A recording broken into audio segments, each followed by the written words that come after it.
Welcome to మెగా9 TV. చిన్న పిల్లల నుంచి పెద్దవారి వరకు జ్వరం వచ్చిందంటే ఠక్కుమని గుర్తొచ్చే పేరు పారాసిటమాల్. ఒళ్ళు కాస్త వేడిగా అనిపించినా వెంటనే మింగే మాత్ర పారాసిటమాల్. ఈ గోళీ మింగితే జ్వరం వెంటనే తగ్గుద్ది అనే మాట నిన్న మొన్నటి వరకు. కానీ ఇప్పుడు నాసిరకానికి కేర్ ఆఫ్ అడ్రస్ గా పారాసిటమాల్ మారింది.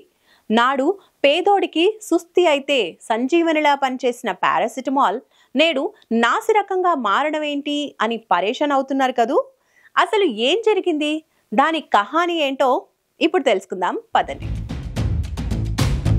పారాసిటమాల్ మాత్రను కొన్ని కంపెనీలు నాసిరకంగా మార్చారని భారత ఔషధాల నియంత్రణ మండలి తేల్చింది. పారాసిటమాల్ 500 mgతో పాటు vitamin C, vitamin D three, vitamin B complex వంటి 53 సర్వసాధారణ ఔషధాలు తయారు చేసే కొన్ని కంపెనీలు నాణ్యత ప్రమాణాలు పాటించడం లేదని సిడిఎస్సిఓ ప్రకటించింది. తాజా నెలవారీ నాణ్యత పరీక్షల్లో ఇవన్నీ ఫెయిల్ అయినట్టు తెలిపింది. యాంటీబయాటిక్స్, రక్తపోటు ఔషధాలు, విటమిన్ మాత్రల్లో కూడా నాణ్యత లోపించిందని వెల్లడించింది. పలు రాష్ట్రాల్లో డ్రగ్ ఆఫీసర్లు ర్యాండమ్గా ఆయా విభాగాల ఔషధాలను చెక్ చేసి ఈ మేరకు నిర్ధారించారు. విటమిన్ సి సాఫ్ట్ జెల్స్, యాసిడిటీకి వాడే ప్యాండీతో పాటు షుగర్కు వాడే గ్లీమాఫ్రైడ్, బీపీకి వాడే టెల్మీ సార్టన్ మందులు కూడా ఈ జాబితాలో ఉన్నాయి. Alkem laboratories, Hindustan antibiotics limited, Karnataka antibiotics and pharmaceuticals limited, mega life sciences, pure and cure health care, Hetero drugs సహా చాలా ఔషధ తయారీ సంస్థలు నాణ్యత పరీక్షల్లో ఫెయిల్ అయ్యాయి.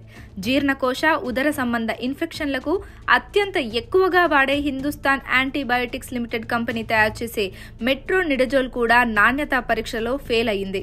టోరెంట్ ఫార్మాన్యూటికల్స్ తయారు చేసే shall call, Alkem health care sciences company వారు తయారు చేసే ప్యాండీ, పారాసిటమాల్ టాబ్లెట్ ను తయారు చేసిన కర్ణాటక యాంటీబయోటిక్స్ అండ్ ఫార్మాన్యూటికల్స్, సెపోడెమ్ చిన్నారులకు తీవ్రమైన బ్యాక్టీరియా ఇన్ఫెక్షన్ చికిత్సకు ఎక్కువగా వాడే XP50ను తయారు చేసే హెటీరో హైదరాబాద్ సంస్థ తయారీ కూడా ప్రమాణాలను అందుకోలేకపోయాయని సిడిఎస్సిఓ పేర్కొంది.